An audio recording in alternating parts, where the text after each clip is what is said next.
Hey guys, let me introduce you to our 1919 touring Odyssey. As you all probably know or have heard by now, we are in the process of converting our Odyssey to a camper. And that conversion is about 80% complete, with the structural elements all in place, and it really just needing to be fitted out. Here is the space.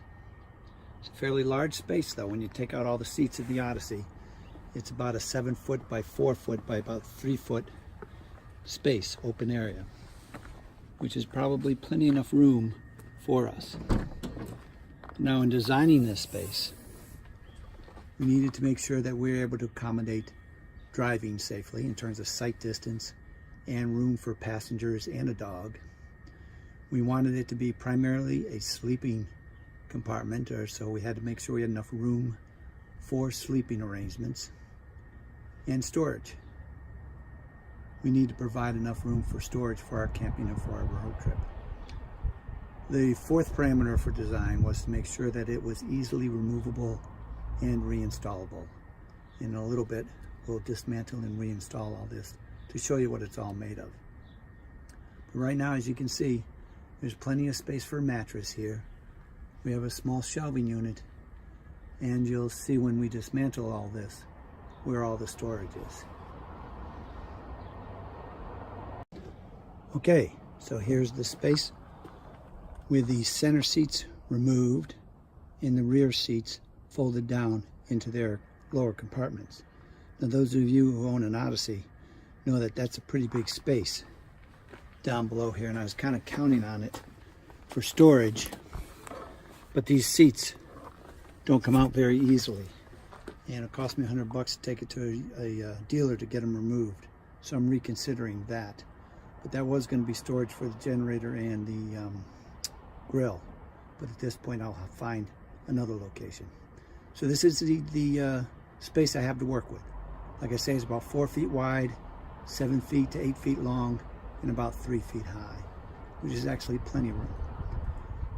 Now, I've reduced the structure to about 4 units for installation purposes. And they're sitting over here on Kevin's pad. The 2x8s with holes in them are the main frame support. The holes are in them to reduce the weight. And next to it is the center beam to hold up the center of the structure. And in the foreground here is the header beam to support the head of the mattress area. This is my design unit for storage. I'm deploying 3 of those for storage underneath the mattress. And of course, on top of all this frame goes the main plywood, a rear removable tabletop, and the styrofoam for added insulation on the colder days. All right, so let me start putting it together one by one, beginning with the U-shaped main support frame. Okay, so that just sits into place. But one of the complicating factors here is that floor is very irregular. And so up in the front, you can see I've offset the 2x8 to accommodate that first irregularity of elevation difference in the floor. But you can see they're bolted together, and the center beam is going to rest right inside that, whatever you call those things.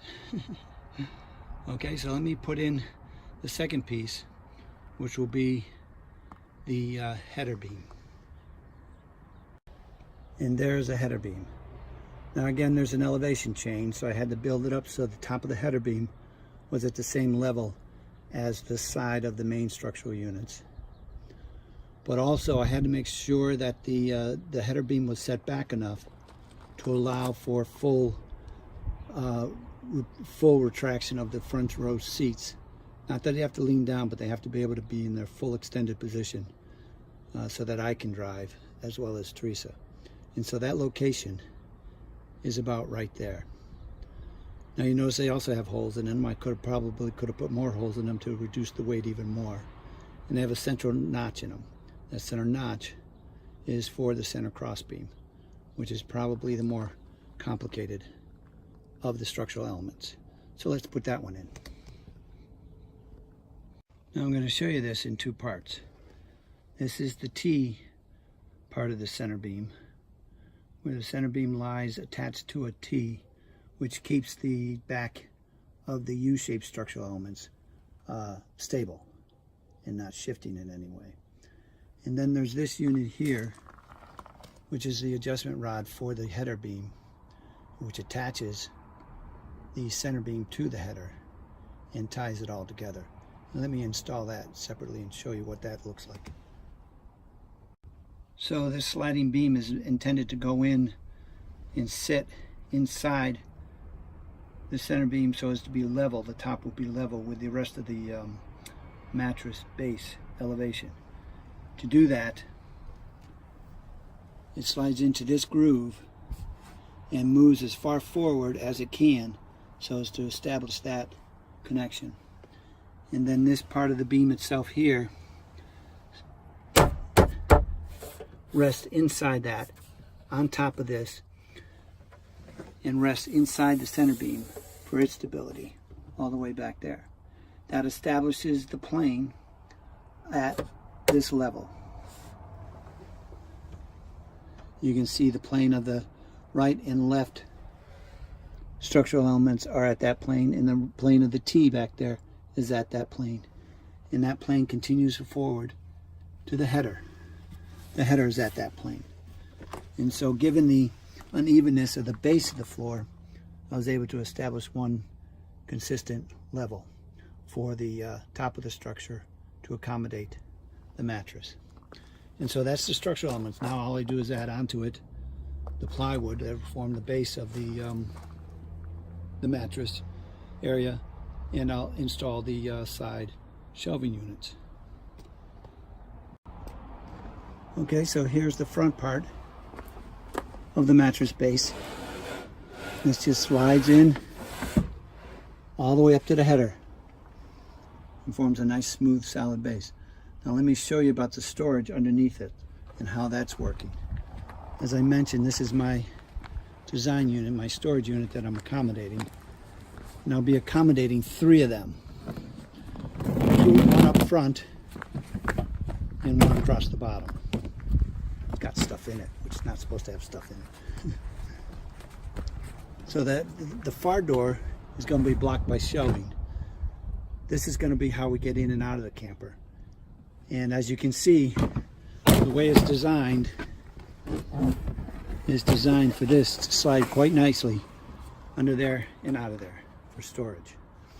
I have a similar cavity designed under the bed back here. One in here and the other over here for 3. Now my storage plans also included these bins, as I mentioned earlier, these which I will get eventually, figuring out how to remove the back seats first. Okay, so there's the base. Now I want to show you two more things: the shelving unit and this back platform that completes the base of the bed. This is the back platform that completes the base of the bed. You can see it's kind of interestingly designed. It has 3 handles on it, one on the left, one on the right, and one down the center. And if you look at the back of it,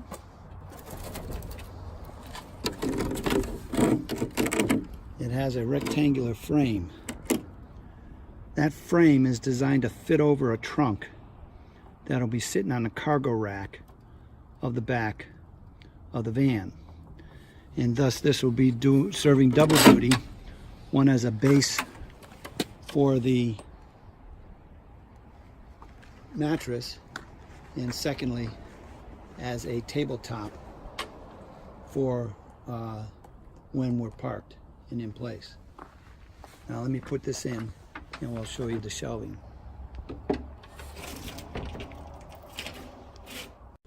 Now the shelving unit, I'll probably do a little bit differently this time around. But as you can see, it's designed with a slotted structure that holds the shelves in place, and that's because one of these shelves, maybe two, will have to come out while we're driving so as to be able to see our blind spot. And that is for sure this top spit one. May also include this bottom one. I'll have to see how it looks when we're driving.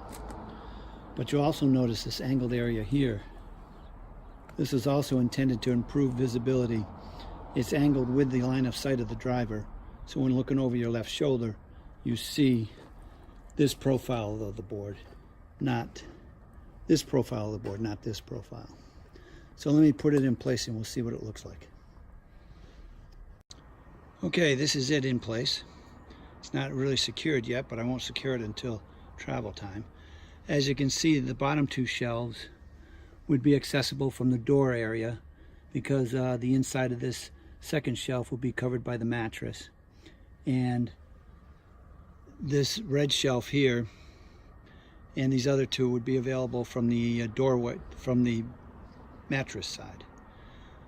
So basically you won't be able to access the van from this side, but from the other side. But this does provide us the storage, accessible storage, while we're in use of the camper.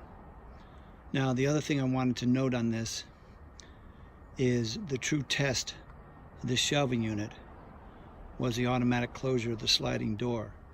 And you'll see the slanted cuts here and here had to be done in order to accommodate that. So let me show you. Well, let's hope it works.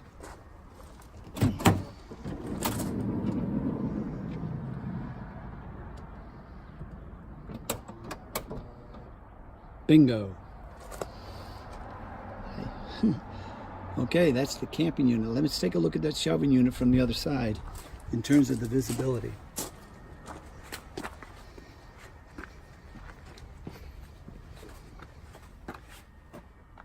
Here's what it looks like. And in terms of driver visibility,